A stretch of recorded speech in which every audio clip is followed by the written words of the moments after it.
Hello students, myself Rakesh Rasan, Department of Chemistry. Today we are going to study Chemistry of Class 7, Chapter Soil. आज का topic है Soil and Agriculture. Agriculture is mainly depend on land and climatic factors such as temperature, sunlight, rainfall, humidity and wind. Agriculture मुख्य रूप से land और climatic factors जैसे temperature तापमान, sunlight, rainfall, humidity और विंड पर डिपेंड होता है. It is important to understand the quality of the soil, यानी सॉइल की क्वालिटी को समझना महत्वपूर्ण है. बिफोर सोइंग सीड, यानी बीज बोने के पहले, तब जाकर किसान एक अच्छा फसल प्राप्त करता है. Weather as an impact on the quality and property of the soil. Weather soil की क्वालिटी और प्रॉपर्टीज को प्रभावित करता है. Difference in temperature affect the soil temperature, which in turn determine the kind of crops that can be grown.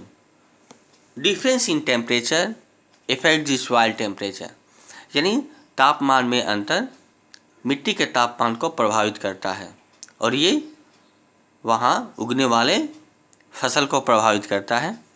Different types of crops are grown in different part of the country depending on the prevalent types of the soil.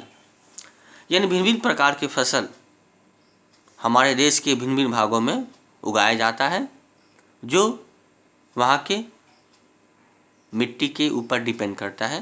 यानी different types के soil में different types के फसल उगाए जाते हैं. That is why some places are known for growing a particular crops more than other places. यही कारण है कि कुछ जगहों पर कोई पार्टिकुलर क्रॉप्स उगाया जाता है.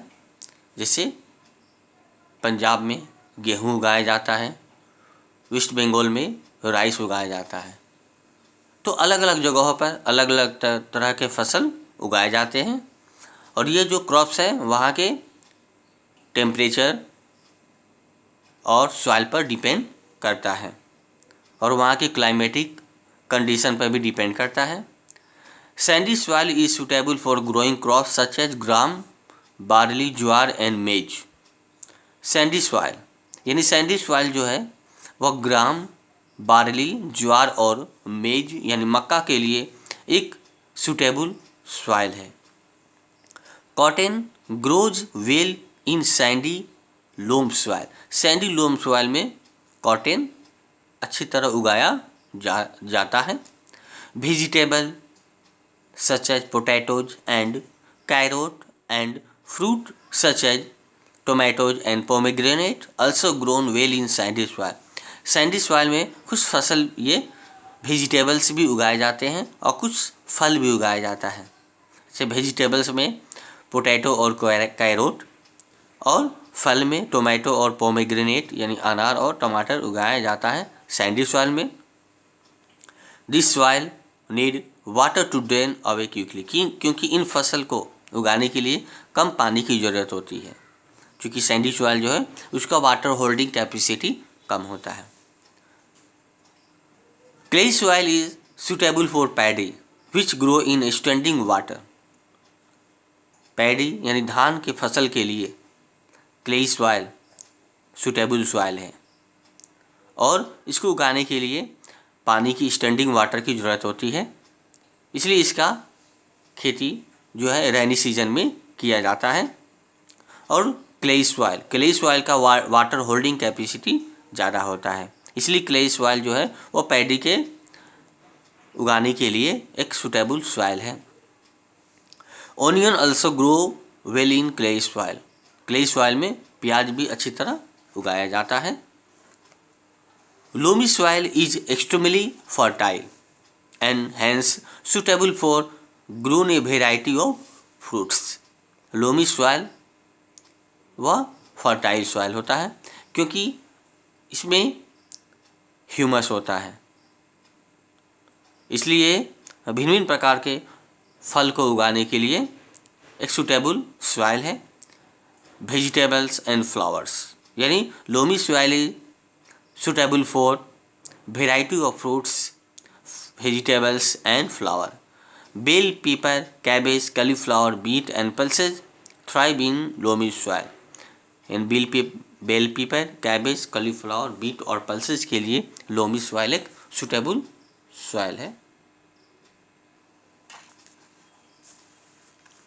Next topic, soil erosion.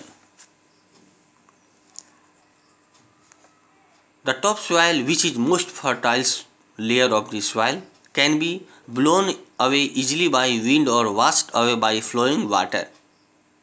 We know that topsoil is the most fertile soil. topsoil जो है वह सबसे मोस्ट फर्टाइल सॉइल होता है। जब टॉप मोस्ट सॉइल तेज हवा और बहते हुए पानी के द्वारा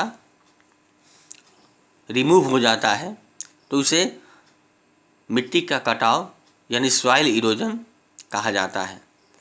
the removal of top soil by water, wind और ice is known as soil erosion, यानी टॉप सॉइल का वाटर, विंड और आइस के द्वारा रिमूव हो जाना सॉइल इरोजन यानी मिट्टी का कटाव कहते हैं। Root of this trees and plants hold soil firmly in place. पेड़ और पौधे के जड़ मिट्टी को एक स्थान पर होल्ड किए रहते हैं। In the absence of tree, the top soil become loose and easily carried away by wind और water. पेड़ के अनुपस्थिति में टॉप सॉइल लूज हो जाता है और आसानी से विंड और वाटर के द्वारा यानी हवा और पानी के द्वारा एक स्थान से दूसरे स्थान कैरी हो जाता है, जिसके कारण मिट्टी का कटाव होता है। The large scale destruction of tree is called deforestation, यानी बड़े पैमाने पर पेड़ काटना डिफॉरेस्टेशन कहलाता है। सॉइल इरोजन का मेन कॉज डिफॉरेस्टेशन है यानी पेड़ों की कटाई। Some other factors that cause soil erosion, दूसरा सॉइल इरोजन का कारण है ओवरग्रेजिंग बाय एनिमल्स, एनिमल्स के द्वारा ओवरग्रेजिंग, जानवर जब घास या छोटे पौधों को खाते हैं तो वे जड़ से उखाड़ देते हैं, जिससे वहाँ का मिट्टी लूज हो जाता है और आसानी से हवा और पानी के द्वारा एक स्थान से दूसरे स्थान पर चला जाता है। नेक्स्ट, सॉइल इरोजन का कॉज फ्लड और इम्प्रॉपर फार्मिंग टेक्निक, यानी बाढ़ और गलत तरीके से खेती करना, ये सॉइल इरोजन का कॉज है। सॉइल इरोजन का main cause deforestation, overgrazing by animals, flood और improper farming technique. Next topic, soil conservation. The reduction और prevention of soil erosion is called soil conservation, यानी मिट्टी के कटाव को कम करना और रोकना सॉइल कंजर्वेशन कहलाता है। हम लोग सॉइल कंजर्वेशन निम्नलिखित तरीके से कर सकते हैं। We can conserve soil by the following way. First, afforestation, यानी अधिक संख्या में पेड़ लगाकर। Grow large tree, large scale planting of sapling, deforested land help to bind and soil together. It reduces the possibility of the topsoil being eroded by wind or water. यानी grow more tree, afforestation, अधिक पैमाने पर हम लोग अधिक संख्या में पेड़ लगाकर मिट्टी के कटाव को रोक सकते हैं। पेड़ की जड़ मिट्टी को एक जगह स्थिर पकड़े रहते हैं, जिससे मिट्टी का कटाव नहीं होता है। उस जगह का मिट्टी हवा और पानी के द्वारा बहकर एक स्थान से दूसरे स्थान नहीं जाता है। Next, bye building dams. Dam बनाकर हम लोग फ्लड को कंट्रोल कर सकते हैं। Flood can be control by building dams और बांड्स। बांध और डैम बनाकर हम लोग फ्लड को कंट्रोल कर सकते हैं, क्योंकि फ्लड के द्वारा मिट्टी का कटाव होता है। तो सेकेंड जो है मेथड है सॉइल कंजर्वेशन का, हुआ है बाय बिल्डिंग डैम्स। थर्ड जो है इन टेरेस फार्मिंग, यानी by terrace farming. In terrace farming large step are cut into hill slope where crops are grown. हम लोग हिल पर टेरेस फार्मिंग के द्वारा मिट्टी के कटाव को रोक सकते हैं, कम कर सकते हैं, क्योंकि इसके द्वारा सॉइल इरोजन कुछ कम हो जाता है। To stop over grazing by animals. Animal के जो ओवर ग्रेजिंग है उस पर रोक लगाकर। Animals should be allowed to graze in different pasture after grazing at one pasture for some time. यानी एनिमल्स को एक जगह बदल बदल कर घास चराने के लिए ले जाना चाहिए। तो इस तरह हम लोग मिट्टी के कटाव को कम कर सकते हैं। We can conserve the soil erosion by following way.